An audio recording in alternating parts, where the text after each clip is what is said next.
бағында Мединаны махаббат қаласы деп айтады ғой. Сол қалада құрма бағында некесін қиып. Париж емес дейсіз ғой мұсылмандарда, иә? Сол Медина ғой негізі махаббат қаласы деп жаңағы ұстаздарымыз ол жақты көп айтады ғой. Кейбір адамдар ренжісіп жүрсе, ерлі-зайыптылар немесе достар бір-біріне ренжісіп қалса, Мединаға барып бір ай кем дегенде бір 2 жыл тұрса, олар жақындасады дейді. Өйткені Медина достықтың, махаббаттың қаласы дейді. Көпшілік жерде соны айтып жүремін барған жерде. Былай дейді, Алла тағала дейді, адамзатты дейді, ала аламайды дейді. Кәпір, мұсылман, жаңа мушрик дейміз, басқа өзге дін өкілі дейміз, мүлдем сенбейтін атеист болсын, қайсы болсын, тәңірші болсын, бәрін бірдей жақсы көреді дейді Алла тағала. Сол 30 томның ішін зерттеп, небір жаңалықтарды ашып, Нобель сыйлығын алып отыр. Егерде сол бүтіндей кітапхананы аман алып қалған кезде біз ғарыштарда жүреді медік деген сияқты әңгіме айтқан екен да. Ғарыштарды бағындарар медік деген сияқты ондай сөздер айтқан екен да. Ғылымның бәрі мұсылмандарға тән болған нәрсе дейсіз ғой негізі, әуел баста. Бірақ енді біздің қазақтар көбіне бірінші сол қажылықтан бастап кетеді ғой. Иә, бірінші қажылықтан бастап кетіп отыр. Реттіліктен тайып жатамыз дейсіз. Біздер өзіміз сол ана жолсыз жүргенін жақсы көреміз ғой. Мүмкін өтесінен салған. Иә, жолдарымыз дұрыс болмағасын шығар, мүмкін. Енді оған да шүкір. Ассалаумағалейкум көзі қарақты көрермен. Ақтөбе облыстық орталық Нұрғасыр мешітінің жанынан ашылған Мұнара студиясында келелі отырыс жобасы. Бүгінгі бағдарламамыздың қонақтары облыстық орталық мешітінің наиб имамы Нұрбол Смағұлов және екінші қонағымыз облыстық қазақша және белбеу күрес федерацияларының вице-президенті Ерлан Отарбаев. Қош келдіңіздер. Және бүгінгі еркін сұхбатымыздың тізгінін ұстайтын мен Сұңғат Саметов. Бүгінгі біздің жалпы тақырыбымыз заман азды ма, әлде қоғам азды ма?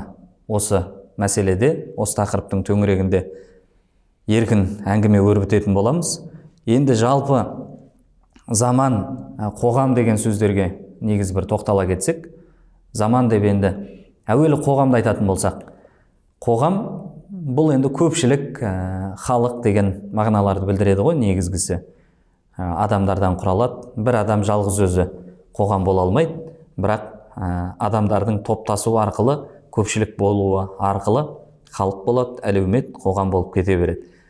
Бірақ сол көпшіліктің ортасы дұрыс қалыптасу үшін ол бір адамнан басталатындығы сөзсіз.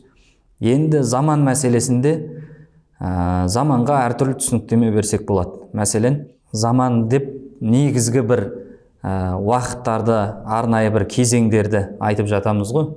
Дәуірлерден құралады деген сияқты негізгі анықтамасында. Бірақ көпшілік жағдайда халықтың аузында, ауызекі сөздерде заман дегенді тарихтағы бір белгілі оқиғалармен айтып кетіп жатамыз. Мәселен, кезіндегі патшалық заманы, кеңес заманы, тар заман, зар заман деген сияқты, ақтабан шұбырынды, алқакөл сұлама деген сияқты уақыттарды тарихтағы бір маңызды, аса маңызды болған оқиғалармен заманның уақыттарын айтып жатамыз. Енді бұған қатысты жалпы заман және қоғам деген мәселелерді сіздер жалпы қалай түсінесіздер? Нұреке, өзіңізден бастасақ. Бисмилля, алхамдулилля, уассалату уассаламу аля расулина Мұхаммад. Өте өзекті тақырыпты қозғаған екенсіздер.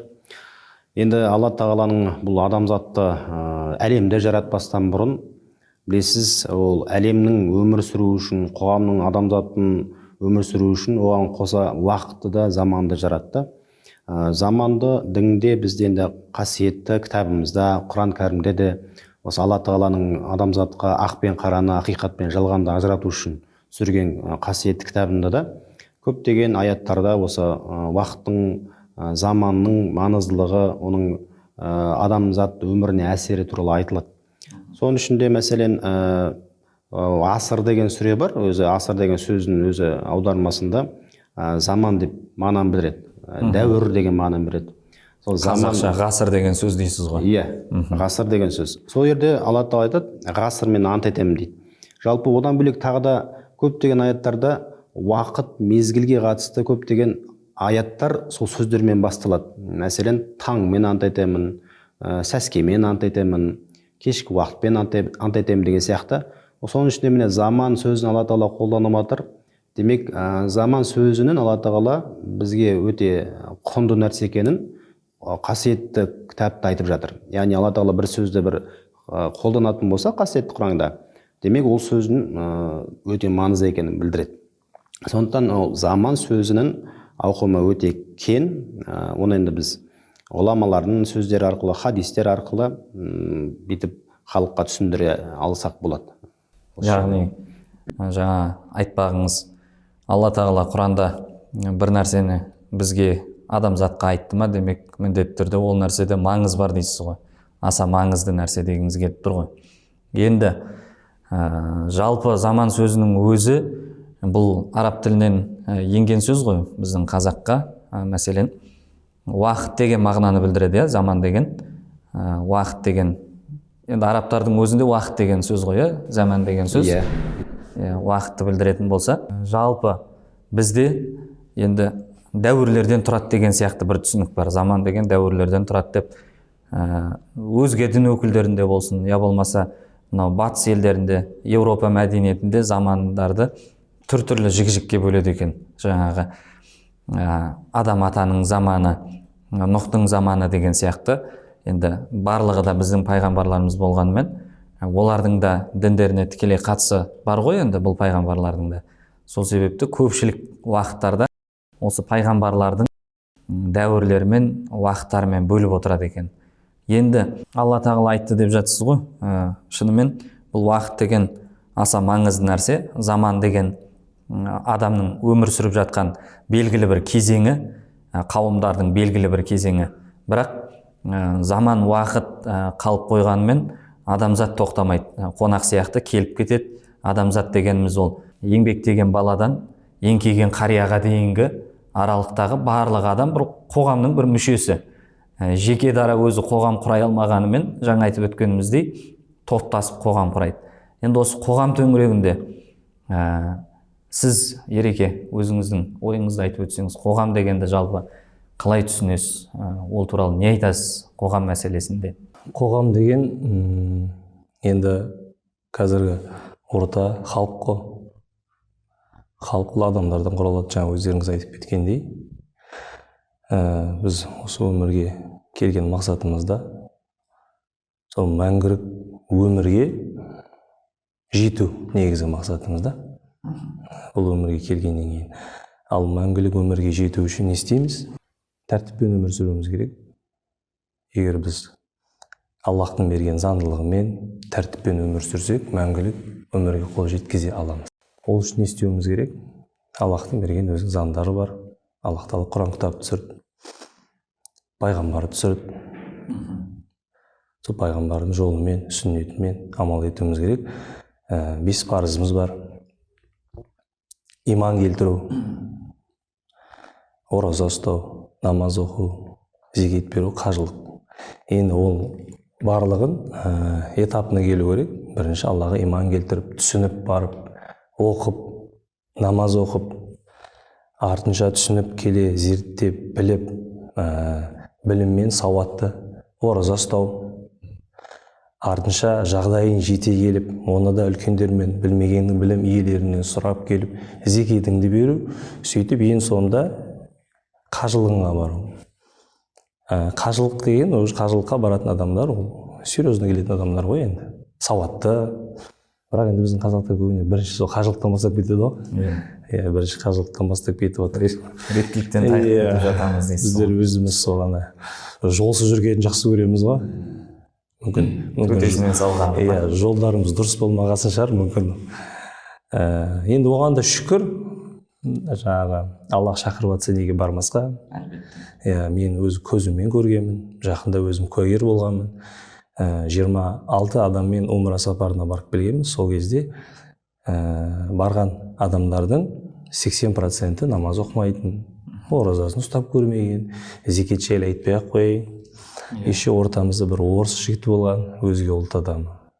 Бірақ кетер кезде ол ислам дінін қабылдап барып, оған дейін сонда мұсылман болмай барып мұсылман болмаған, кетердің алдында бізбен ақылдаса келді, түсіндірдік. Бірақ келіншегі қазақ екен. Сол жақта умрасын жасады, бір емес 3 рет жасады. Кейбір қазақтар біреуден әлсіреп қалып жатыр, жарайды маған деп. Сонда мұсылман емес кейде умра жасап жүрді. Жоқ, бұл жақтан кетіп бара жатқанда иман келтіріп шахадат калимасын айтып бара жатқан уақытта шығып баратып ар жаққа барып мұсылман болып барды. Бірақ шамалы ыңғайсызданып жүрді. Бірақ біздер дегенмен ол жақта да ұстаздар бар, біздер де білгенімізді айтып, қасында дем беріп, түсіндіріп, жеткізіп, сол жақта әйелімен некесін де қиды. Былай қарағанда Мединаны махаббат қаласы деп айтады ғой. Сол қалада құрма бағында некесін қиып, Париж емес дейсіз ғой мұсылмандарда, иә? Сол Медина ғой негізі махаббат қаласы деп жаңағы ұстаздарымыз ол жақты көп айтады ғой. Кейбір адамдар ренжісіп жүрсе, ерлі зайыптылар немесе достар бір-біріне ренжісіп қалса, Мединаға барып бір ай кем дегенде бір 2 жеті тұрса, олар жақындасады дейді. Өйткені Медина достықтың, махаббаттың қаласы дейді. Сол сияқты көп нәрселерді сол көрдім, өзім де куәгер болғанмын. Мединада көп адамдардың татуласып бір-біріне жақын болатын. Сол кезде көргенбіз жаңағы 80% адамдар бейнамаз болып барып, көбісі сол жерден 50-60% намаз оқып келіп, және бір емес бірнеше рет барам деп үлкен сондай бір құлшыныспен келген. Түбегейлі өзгеріп келді дейсіз ғой. Түбегейлі өзгеріп келді. Сондықтан мен осындай бір нәрсенің куәгері болғанмын. Енді осы тәртіппен жүрсек, негізінде қоғам да бұзылмайды, заман да бұзылмайды, адам да бұзылмайды. Алланың адамзатқа қойған заңдылығы дейсіз ғой, бір жалпы. Заңдылығы осы берген бізге тәртібімен жүрсек, бәрі жақсы болады. Заңдылық умра дегеннен шығады. 2 жыл алдын, қателеспесем, 1 жыл алдын мына умраға өзімнің де барған сапарымда мына Кувейт деген ел арқылы жаңағы транзит дейміз ғой, пересадка жасадық былайша айтқанда. Сол кезде күту уақытының аралығында намаздың уақыты кірді, намазханаға түсіп намаз оқыдық. Сол кезде бір палестиналық араб кісі уағыз айтып отыр екен. Бүйтіп енді шет жағасын құлағымыз тұрып тыңдап отырмыз. Сонда енді өзінің тобына уағыз айтып отыр да ол кісі. Сонда мынандай бір жақсы нәрсе айтты. Жақсы сөз, енді өте құлағым шалып қалды, жүрегімде әлі күнге дейін сақталады.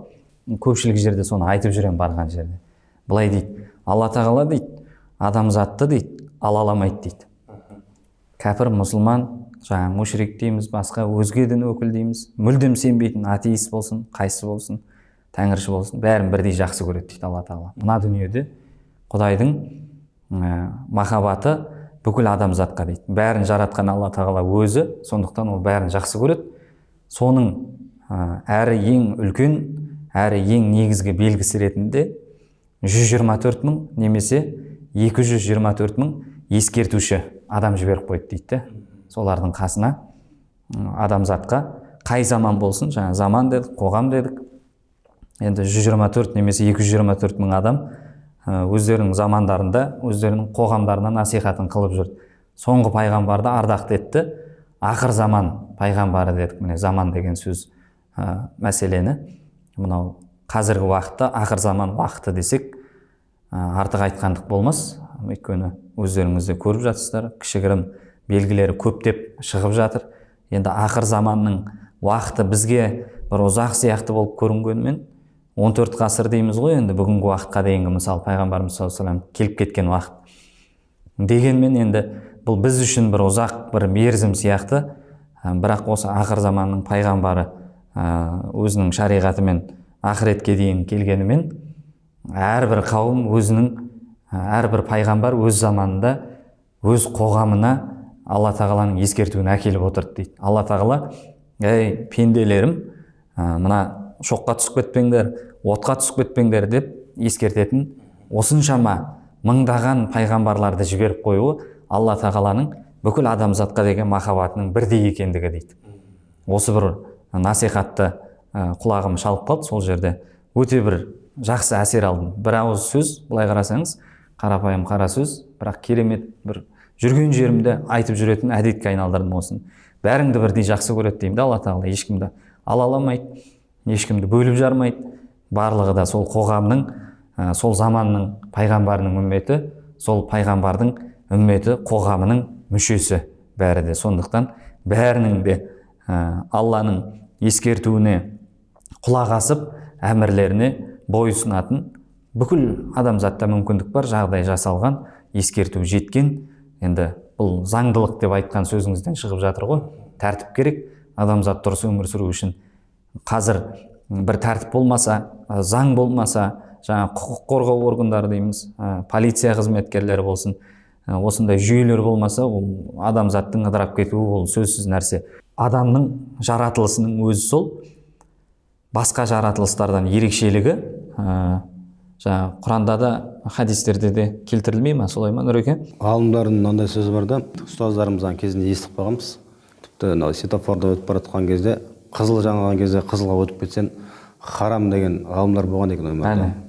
Өмірдің тәртібі дейсіз ғой. Шариғаттың қағидасын, біздің заң, конституция барын барлығы, бүкіл адамзат тарихында қандай қауымдалып қарайтын болсақ, барлығы бір заңның аясында жүреді. Ол Алла тағаланың адамзатқа құрып кеткен заңдылықтары барлығы.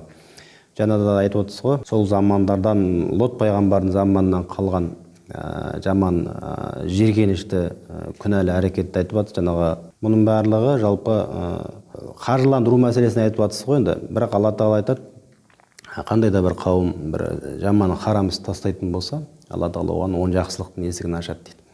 Бұл жерде бір істің, бір жамандықтың орнына 10 жақсылықтың есігін ашып қояды, бірге 10 болып тұр ғой. Демек қоғам біз ЛГБТ-ның бас тартатын болсақ, небір жаңағы елдің аузында жүрген Nike-ті, Adidas-ты, тағы да небір мықты брендтерді қаржыландыратын солардың өкілдері дейді ғой, сондай сыбыстарды естиміз мәселе. Содан біз экономикамыз төмендеп қала ма, демесе содан айырылып қаламыз ба деген сияқтылардың қорқудың барлығы. Шетелге визасыз шығу деген сияқты нәрселерден де қағылып қалады ғой, сондай. Соның барлығы жалпы адамның рухани білімнің таяздығынан. Қоғам егер рухани білім алатын болса, Алланың адамзатқа түсірген қасиет Құран оқыған болса, ол хадисті оқыған болса, ондай неден қорқпас еді. Біздің қоғамға шетелдің инвестициясы кірмей қалады деген сияқты әңгімелер болмас еді. Сондықтан бұл жерде жаппай Құдайдың дінінің, шариғаттың негіздерін жоқ дегенде фундаменталды тұрғыда адамзатқа үйрету керек. Ол енді Алланың дінімен жүрген адам, қауым жалпы қандай да замандардан өттің барлығы жетістікке жеткен. Мәселен, мұсылман мемлекеттерін алатын болсақ, тіпті жаңағы кешегі Нобель сыйлығын алған небір лауреаттар, сонда есіме түспейді, бір химия, физик ғалымның өзі айтқан екен. Тіпті егер Андалузиядағы мұсылмандардың жинаған кітапханасын өртемегенде дейді. Біз енді естіп жатырмыз ғой, отырарды өртеп жүрген кітапхананы. Бірақ сол замандарда Андалузияда 800 жыл мұсылмандар басқарған мемлекет. Сол уақыттарда сол өртеген кітаптардың ішінен 30 томдай кітап алып қалған дейді басқа дін өкілдері. Сол 30 томның ішінен зерттеп, небір жаңалықтарды ашып, Нобель сыйлығын алып отыр. Егерде сол бүтіндей кітапхананы аман алып қалған кезде біз ғарыштарда жүреді медік деген сияқты әңгіме айтқан екен де. Ғарыштарды бағындарар медік деген сияқты сыйлық, Нобель сыйлығының лауреаты сондай сөздер айтқан екен да. Ғылымның бәрі мұсылмандарға тән болған нәрсе дейсіз ғой негізі, әуел баста. Сондықтан заманды өзгерту ол көзі ашықтардың қолында, оқығандардың қолында болады. Ойланбайсыңдар ма, зер салмайсыңдар ма, терең ойланбайсыңдар ма дегеннен шығады. Жалпы Алла тағала адамзатты осы нәрсеге шақырады, өзіңіз айтып өткендей. Басқа жаратылыстардың ешқайсысы бұндай нәрсеге міндеттелмеген. Мысалы, біздің енді адамның жаратылыстың өзге жаратылыстан ерекшелігі де сол емес пе? Бір көрік келбетіміз, одан кейін ақыл парасатымыз. Екі-ақ қасиет, мысалы, хайуандардан артық болып тұрған жеріміз, көрік келбетіміз және ақыл ойымыз. Алла тағала осы екі-ақ нәрсемен ерекшелеген дейді адамды, мысалы. Енді осы адам баласы өзінің ақыл парасаттымын деп жүргеннің өзінде жаңағы мәселеге қайтадан қайтып келіп жатырмыз ғой. Бір жынысылық, жыныс ауыстыру деген сияқты мәселеге. Тіпті ақыл ой бермеген, парасат бермеген, көрік келбет, енді хайуандардың да өзіне сай көркі бар ғой, келбеті бар. Бірақ сондай ақыл ой бермеген хайуан екеш хайуанның өзі де жаратылысын өзгертпейді. Мәселен, оның аталығы аталық, аналық аналық болып қала береді. Мәселен, адамзат бірақ осындай күнәға кетіп қалады да. Адамзат өзінің нәпсісін тежей алмай қалса, дәрежесі хайуаннан да төмен болып кете алатындығы нәпсісін тізгіндей алса, онда періштеден де жоғары, енді барлық періштеден болмағанмен жалпы енді періштеден де жоғары болып кете алатындығын білеміз. Осы жақсы естігем, жаңа мысал ғой, енді бұл да қиса деп айтады. Бір осы бір отырыста бір жақсы умрада бір ұстаздан естігем. Ара мен құмырсқаның хикметін айтып береді. Жаңағы ара бал жинайды, өзі жемейді. Өзі жемейді, қоғамға, халыққа жинайды балды. Бірақ оның ұшатын жері, жүретін жері гүл, адам бас жағында ғой келіп. Ешқашан бір аяғымыздан келіп ара шақпайды ғой, мойнымыздан, бетімізден шақпайды батады да. Оның жүретін жері жоғарыда. Ал құмырсқа сол сияқты қара бас үшін барлығын жинап, оның бірақ жүретін жері табанның астында дейді. Сол сияқты бізде қоғамға, елге, халыққа, жағдайы төмендерге деп өмір сүрсек, Аллах Тағала деңгейіміз көтереді. Енді сол араны айтады да, өзі 60 күн өмір сүреді екен. 60 күнде жарты қасық бал жинайды екен. Сол жарты қасық балды жинау үшін 30 000 километр ұшады екен. Және өзі жемейді сол балды. Сол жарты қасық балы бұзылмастан 1000 жылға жетеді дейді. Енді ойлаңыз да. Срок годности жоқ бір нәрсе. 1000 жылға кетіп қалай жатыр да. демек ештеңеге салмайсыз. Ал енді 60 күн өмір сүріп, осындай 1000 жылдық бізге дүние ұстап кететін ара. Ал біз 60-70 жыл өмір сүріп, бір не істеп кетіп жатырмыз деген нәрсені. 100 жылдық бірдеңе қалдырып жатырмыз ба дейсіз ғой, Сол қалдыра алмай жатырық та, отбасымыздан аса алмай жатырық қой әлі. Балам, жағдайым деп. Ана Ринат Зайтовтан сұрайды ғой, сен журналистер үкіметке көп қарсы шығасың, қорықпайсың ба, сен бала шағаң бар ғой деген кезде, қорқам, мойындаймын, бірақ бала шағам үшін өмір сүруге келген жоқпын дейді. Әр адам елге, қоғамға қызмет етем деп, енді жоғары жақтағылар қазіргі келіп жатырған депутаттыққа, қазір көріп жатырмыз ғой, жақсы азаматтар келіп жатыр, жақсы дүниеларды қозғап жатыр. Соның бәрін әсте іске асырса, әлі біздің Қазақстанымыз дұрысталады. Қазақстан бол, басқа елге үлгі бол. Бастама жаман емес дейсіз ғой. Бастама жаман емес та, осылай қоғамды барлығын дұрыстап алу, айналып келген кезде адамдар өзімізге байланысты, Аллах Тағала ниетімізді, пейілімізді шынайы көріп тұр, оны жақсы қылып қояды да. Сондықтан бұл ЛГБТ-ның да басқа барлық проблемалардың барлығын құрту, жою өзімізге де көп байланысты. Өзіміздің ізімізден ергендерді тәрбиелеу дейсіз ғой, былайша айтқанда. Сол ғой тәрбиелеу. Дұрыс тәрбие, дұрыс бағыт беру. Идеологиялық жұмыстар көп жасалу керек қой, шынымен. Басты мақсат қой. Мақсат айқын болса, адамға Алла Тағала күш қуат береді. Мынау адам баласы өзі асқазанның қамы, бала шағам, әйтеуір ойлау шеңбері таяз болатын болса, соған сай Алла Тағала күш қуат береді екен ғой. Даналығы да сол семьяның несінен шықпайды дейсіз ғой. Ал енді қоғамға, бүкіл әлемге пайдам тием десең, Алла Тағала соған сай күш қуат береді екен, энергия береді екен ғой адам баласы. Сондықтан бізді тосып қоятын нәрсенің ми екен ғой. Миымыз қаншалықты тар болса, соншалықты күшіміз де әлсіз болады екен ғой. Сондықтан енді қоғамды, бұл ізгі қоғамдардың қатарына жетелейтін санасы, ойлау шеңбері үлкен адамдардың қолында. Негізінде қоғамды дамыған мемлекеттердің қатарына қосатын да сол адамдардың, лидерлердің ойлау шеңбері ол шаңырағының деңгейінде емес, ол мемлекеттің деңгейінде. Сондықтан Алла Тағала оған күш қуат береді. Сондықтан қоғам солардың, жаңа айтып жатырмыз ғой, Алаш біздің идеологиясы мәселесінде, Алаштың шашпауын ұстаған, сол небір ұрандатқан, небір зиялы қауымдардың өзі де ол Қазақстанның емес, сол өз шаңырағының деңгейінде емес, әлемдік деңгейде ойланған азаматтар болған. Олардың да отбасы болған дейсіз ғой. Иә, сондықтан мынау адам баласы өзі мынау өмірге не үшін келгенін ұғатын болса, мақсаты айқын болатын болса, ол ешқандай шаршамай жұмыс істейтін болады. Мәселен, мұсылманы мен мұсылман емес адамды алып қарайтын болсақ, мұсылман, мысалы дінімізде бар, егер сен бұл дүниеде бір жақсылық жасайтын болсаң, сауабын ана жерде көресің дейді да, сөйтіп мотивацияласын да, сөйтіп барып жақсылық жасайсың. Ал енді Аллаға сенбейтіндер ана жақта дүние жоқ дейді олар енді. Бұлардың шектелетін жері қабірге дейінгі әлем. Олардың мақсат не деген мотивация десеңіздер, олар мен айтады екен да, бұл өмірден кейін өмір жоқ, мен де жоқ болам. Демек, менің атымды шығаратын бір нәрсе жасап кету керекпін дейді да. Үлкен ғимараттар салады, үлкен ескерткіштер, қоғамға пайдалы нәрсе салып кетеді. мен жоқ боламын, бірақ менің атымды дәлелдейтін қалады дейді да. Бірақ амал нешік оған, енді дініміз бойынша дінсіздердің ондай істеген амалдарына сауап жоқ, тек атақтан басқа деген сияқты ғой. Сондықтан біздің мұсылман екеніміздің де бір жемісі, қуанатын нәрсе, екіге де инвестиция жасаймыз. Жаңа алашта айттыңыз ғой, кешіріңіз, адамның дамуына қиыншылық әсер етеді.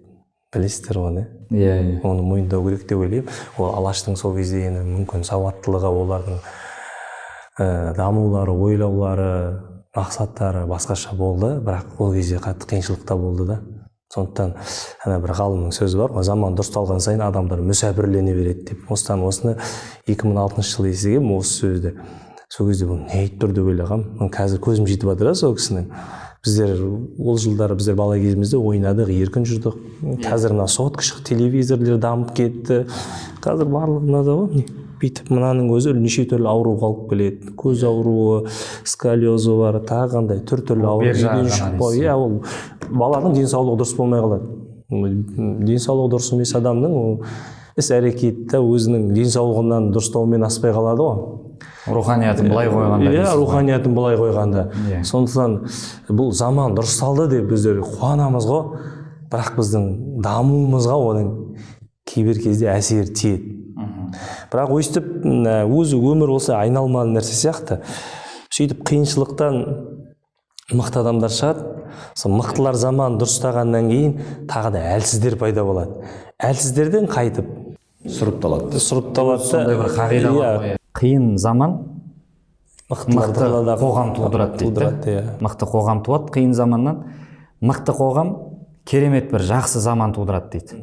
Ол жақсы заман қайтадан не істейді дейді? Әлсіз қоғам туындырады дейді. Заманның ең бақытты замандары деп айтып жатамыз ғой, мәселен, үлкен кісілеріміз айтады, біздің заманымызда сондай жақсы еді, қазір басқа бұзықшылық орнаған заман кезінде теңдік болып еді деген сияқты. Сол сияқты біз үлгі алған кезде пайғамбардан үлгі аламыз ғой. Пайғамбардың да сөзі бар, мысалы заманға қатысты. Заманның ең жақсысы менің заманым. Одан кейінгі заман. Одан кейінгі келгендердің заманы деп, алдыңғы 3 ғасырды заманның ең жақсы бақытты заман деп, алтын ғасыр деп айтқан ғалымдар осы мәселен. Заманы да қоғамы да азбаған дұрыс болған дейсіз ғой, иә? Ең жақсы заман деп сол заманды айтсақ болады. Өйткені Алла Иисусаллаху сөзінде ақиқатты айтады, не айтса да. Ол жерде енді пайғамбардың өз заманы деп атқан сахабаларды айтып жатыр. Одан кейінгі заман деп сахабалардың көзін көргендердің заманын айтып жатыр. Одан кейінгі заман деп сахабаларды көргендерді көргеннің заманын айтып жатыр. Яғни алтын ғасырлар дейсіз ғой. Иә.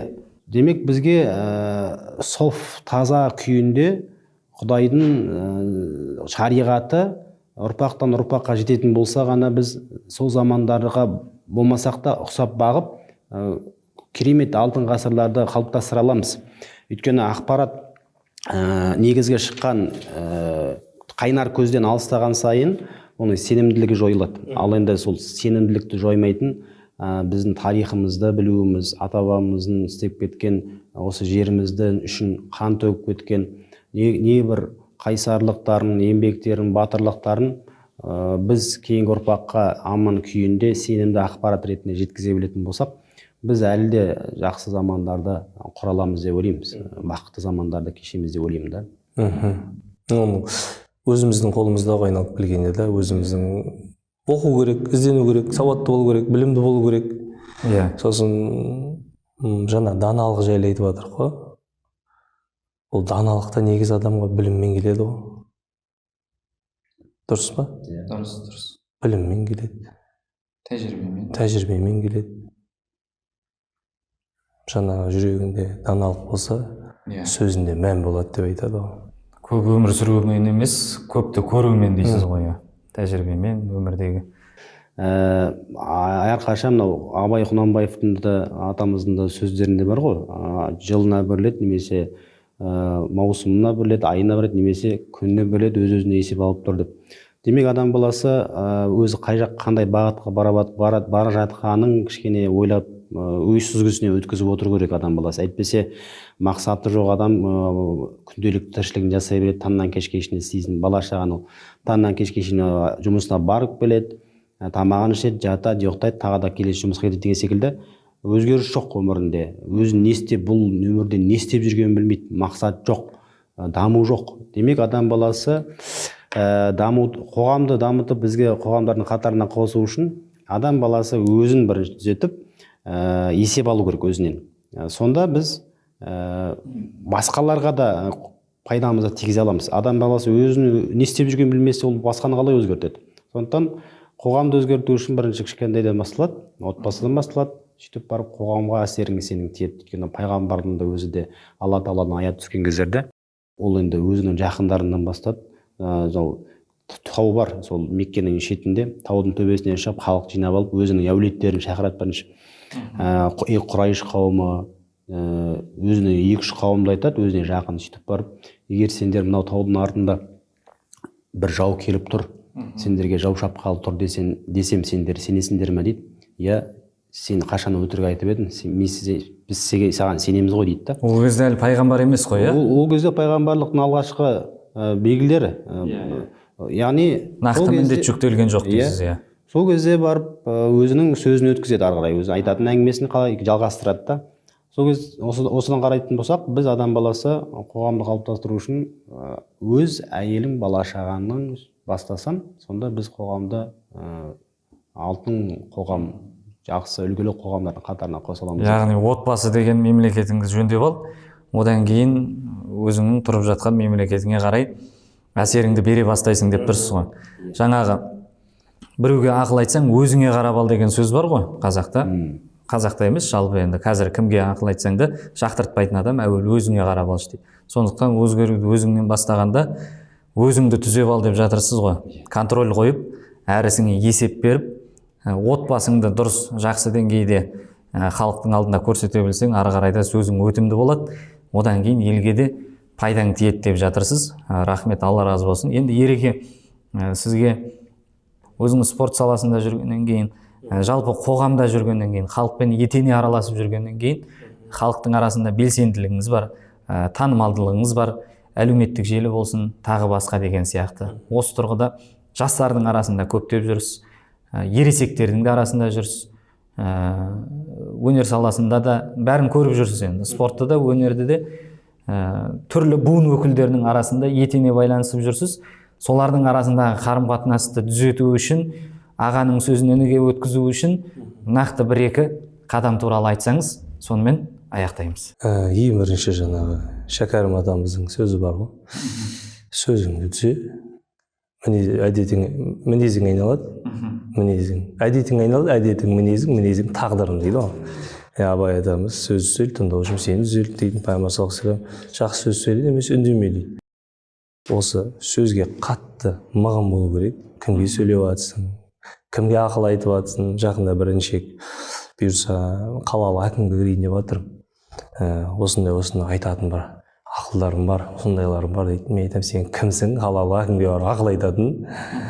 Сен кішкентай бір 2-3 жұма өлең шығардым деп, бір данамын деп ойлайсың ба? Жалпы бір кеңес берейін, ешқашан үлкенге ақыл айтушы болма. Олардан ақыл сұрап, сұрақты солай жібер. Ақыл сұраған құсатып, мен осылай ойлап тұр едім. Ақыл айтқың келсе де сұрақ қою арқылы жаңағы жеткізіп. Тәуелді адам сияқты болып жеткіз деп тұрсыз. Мен осылай ойлап тұрып, мысалға бір сіз не дейсіз? Жақсы бір рухани подкаст түсіргім келеді, соған осындай тақырыптарда дұрыс па, сол қалай ойлайсыз деген сияқты. Сол кезде ол аңқита қалады. Осы нәрселерді сол 1-2 інішектерге айтқанмын. Сондықтан мен ойлаймын, кішіпейілдік керек. Сосын ғана бір ғалымдардың сөзі бар. Өзінің жасына ақылы сәйкес келмеу, ол қасірет дейді. Көзімсіз сөйлеп кететіндер бар ғой. Мен бір жақында бір той-томалақтардан көрген болған уақиғалар ғой. Сол жаңағы филология мамандары, ақындар тойға келді, енді басқа оңтүстіктен шығыстың балалары. Қалтаға қол салды, мұқағали алар, шәмші алар. Кішкентай балалар, 2000 жылғы балалар. Әңгіме айтқан кезде менің өзім ыңғайсыз, сырт көзге енді қызықты, күлкінішті болды. Сол сияқты әркім өзінің жаңағы жасына сәйкес сөйлеп, үлкендерге құрметін көрсетіп, оны енді құрмет көрсет деп айтамыз, оның бәрі айналып келген тағы да білім мен сауаттылықтан шығады. Жаңағы кезінде бір арабтың шешен жігітінен сұраған дейді ғой, жаңағы сахабалардың білімін алған сондай бір адамды суреттеп бересің ба деген кезде, мен бір жігітке теңеймін, оның үндемегені сөйлегенмен тең дейді. Біз үндемейде көп нәрсеге жауап беруімізге болады да негізі. Сол уақытында үндемеу, уақытында әдептілікті көрсету, сенікі дұрыс болып тұрса да, үлкен адамға жақсы аға кешір, сіздікі дұрыс деп кетудің өзі үлкен деңгейлік деп ойлаймын. Сол сауаттылық керек. Енді жаңағы Құранның басындағы сөз, аяттың емі оқы. Жастарды білім ал, орныңмен жүріп тұр, өз орныңды біл дейсіз ғой. Енді қазір көрермендер бұлар Құранды айта береді, жаңағы бір тойда маған басқарып атсам, жаңағы мен енді бірыңғай арақ шарап той басқарғаннан кейін қолдан келгенше пайғамбарларды, сахабаларды айтамыз ғой. Соны бір кісіге тиіп кеткен ғой, енді жүгіріп келіп маған, ей тамада, саған менің ренішім бар, айта қойыңыз аға десем, не пайғамбар дей бересің, біз мешітте отырып па дейді. Сондықтан қазір көрермендерден мүмкін түсінбей қалуы мүмкін, сондықтан Ыбырай атамызбен айтайық, бір Аллаға сыйынып кел балалар оқылық дейді. Сондықтан оқу керек. Мен өзім мектепте прямо қатты оқыдым деп айта алмаймын, бірақ балдарымды қазір сол оқуға қатты көңіл бөліп жүрмін, оқуға және спортқа.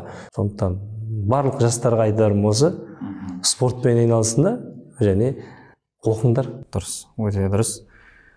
Жаңа Абайша айтқанда, дүниеде өзі, малды өзі, ғылымға көңіл бөлсеңіз дейсіз ғой. Ғылымға көңіл бөлсе, ол адамды өзі тәрбиелейді. Оның интеллигенциясы көтерілген сайын, оның әдебі, ар-ибасының барлығы да соның деңгейіне сәйкестеніп келе береді. Оқымысты адамның оғашқалық жасап жатқан көпшілік жағдайда көре бермейміз шынымен. Білім өзін жетелейді, білім өзінікін алып шығады деп тұрсыз ғой. Алла разы болсын. Енді жалпы бүгінгі студиямызға келген меймандарымыздың пікірі, қоғамның ортасында жүрген, халыққа қызмет етіп жүрген азаматтарымыздың пікірлері осындай. Ендеше бүгінгі бағдарламамызды, бүгінгі студиямызға келген меймандарымыздың ізгі тілектерімен аяқтасақ. Нұреке? Ал енді бүгінгі айтқан мәселелеріміз жалпы қоғамға жетеді деп ойлаймыз. Алла тағала ұрпағымыздан саналы ұрпақ, дана қарттарды шықсын деп тілейміз, иншалла шығуын нәсіп етсін деп тілейміз. Алла тағала болашағымызды жарқын етсін. Қоғамға үлгілі азаматтар, өнегелі азаматтар көбейе берсін деп тілейміз, иншалла. Амин. Алла разы болсын. Ереке, өзіңіз? Енді менің тілегім әр қазақ бай болсын деп тілеймін. Өйткені дінімізде әлсіз мұсылманнан әлді мұсылман жақсы, кедей мұсылманнан бай мұсылман жақсы дейді. Бірақ екеуінде де хайыр бар дейді. Менің тілегім осы. Алла разы болсын. Ал ендеше бүгін студиямызға арнайы келіп уақытын бөліп келген қадірменді қонақтарымызға мың алғыс. Алла тағала еліміздің игілігі үшін жасап жатқан қызметтеріңізге разы болып берекесін берсін. Ал бүгінгі бағдарламамыз тәмам. Келесі кездескенше Мұнара ТВ қосулы болсын. Руханияттың мұнарасы биік болғай.